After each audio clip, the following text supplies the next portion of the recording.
దేవునికి మహిమ కలుగును గాక. మీకు అందరికి కూడా ప్రైజ్ ది లార్డ్.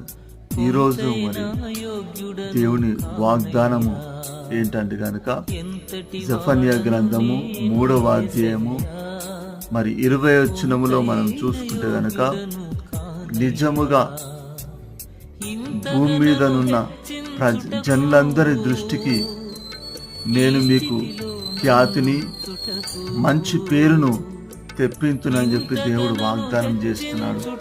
ప్రియ సహోదరి సహోదరులారా, ఈరోజు మీ బంధువుల దృష్టికి, మీ మిత్రుల దృష్టికి మీరు తక్కువ వారిగా మీరు కనబడుతుండొచ్చు. ఈరోజు మీకు అవమానం కలుగుతుండొచ్చు. ఈరోజు మీరు దీనస్థితిలో మీరు ఉండొచ్చు. కానీ మీరు బాధపడకండి. దేవుడు వాగ్దానం చేస్తున్నాడు, ప్రజలందరి దృష్టిలో, భూమి మీద ఉన్న జనులందరి దృష్టిలో మంచి